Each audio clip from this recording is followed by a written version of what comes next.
እስራኤል እና ኢራን ወደ ተኩስ አቁም ስምምነት ሊገቡ እንደሆነ የአሜሪካው ፕሬዝዳንት ዶናልድ ትራምፕ አብስረው ሰዓታት ባልሞላ ጊዜ ውስጥ የተኩስ አቁም ስምምነቱ እንደተጣሰ ተሰማ። የተኩስ አቁም ስምምነቱ ሳይጣስ በፊት የተዘገበው ሰበር ዜና ይህ ነበር። እስራኤል ከኢራን ጋር የተኩስ አቁም ስምምነት ላይ ደረሰች። ትራምፕ ሁለቱም ሀገራት ስምምነቱን እንዳይጥሱ አሳሰቡ። የአሜሪካው ፕሬዝዳንት ዶናልድ ትራምፕ በእስራኤልና በኢራን መካከል የደረሰው የተኩስ አቁም ስምምነት አሁን በስራ ላይ ነው ሲሉ ገልጸው ሁለቱም ሀገራት ስምምነቱን እንዳይጥሱ አሳስበው ነበር።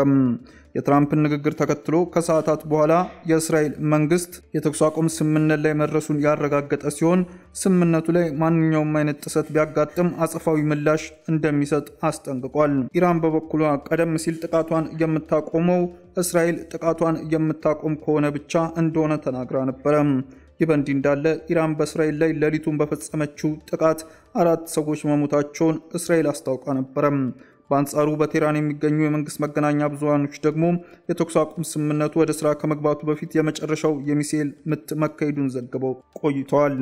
በተመሳሳይ ቴህራንም ሌሊቱን ከፍተኛ ጥቃት የደረሰባት ሲሆን አንድ ነዋሪ የድንጋጤ ስሜት ተሰምቶኝ ነበር ሲል ገልጾ ነበር።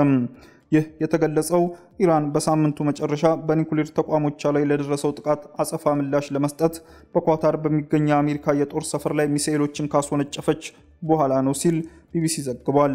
ይህ በእንዲህ እንዳለ የኢራን መገናኛ ብዙሃን በሰሜን ኢራን ፍንዳታዎች በመሰማታቸው የተኩስ አቁሙ ተጥሷል ሲሉ ተሰማም። በኢራንና በእስራኤል መካከል የተኩስ አቁም መደረጉ ቢነገርም በሰሜናዊ ኢራን ማዛንዳራን ግዛት ውስጥ ፍንዳታዎች መሰማታቸውን ነዋሪዎች ተናግረዋል።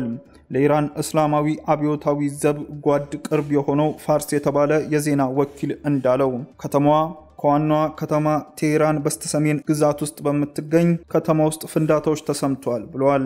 ይህ በእንዲህ እንዳለ በከፊል መንግስታዊ የሆኑት መህር እና ኢስና የተባሉ የዜና ወኪሎች በሰሜናዊ ግዛት ውስጥ በሚገኙ የተለያዩ ስፍራዎች ፍንዳታዎች መከሰታቸውንና የአየር መከላከያ መሳሪያዎች ተኩስ ማሰማቱን በመጥቀስ የተኩስ አቁሙ ተጥሷል ብለዋል።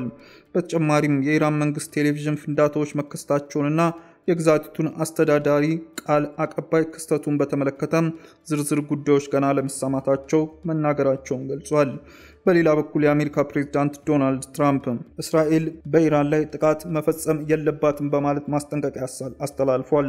ፕሬዝዳንቱ እስራኤል እነዚያን ቦምቦች አትጣይ፣ በጥቃቱ የምትቀጥይ ከሆነ ከፍተኛ ጥሰት ነው፣ የአውሮፕላን አብራሪዎችን አሁኑን ወደ ቤታቸው መልሺ ብለው ነበር። ሆኖም ግን እስራኤል ይህንን ሳታዳምጥ ቀርታ ጥቃቱን ፈጽማ ቆይታለች። ፕሬዝዳንት ዶናልድ ትራምፕም በዚህ ቁጣቸውን አሰምተው በእስራኤል ደስተኛ አይደለሁም፣ እስራኤል የስምምነቱን ዋና መርህ ጥሳለች፣ ኢራንም እንደዛው፣ እስራኤልም ግን ተጠያቂ ነች ብለዋል። ይህ የፕሬዝዳንቱ ማስጠንቀቂያ የመጣው ከትላንት ጠዋት ጀምሮ ተግባራዊ የሚሆን የተኩስ አቁም በኢራንና በእስራኤል መካከል መደረጉን ካስታወቁ በኋላ ነው። በእስራኤል በትራምፕ ሐሳብ መስማማቷን ስታሳውቅ ኢራን ደግሞ ጥቃቱን የምታቆመው እስራኤል ካቆመች ብቻ ነው ብላ ተደምጣለች። ውድ ተመልካቾቻችን በዕለታዊው የዛሬ ውሎ ፕሮግራማችን ይዘንላችሁ የቀረብናቸው ዋና መረጃዎች እነዚህ ነበሩ። ከፕሮግራሙ ጋር አብሬያችሁ ቆይታ ያደረኩት እኔ አብዲስ አደፋር ነበርኩ። ከሌሎች የኬሎ ሚዲያ ፕሮግራሞች ጋር መልካም ቆይታ።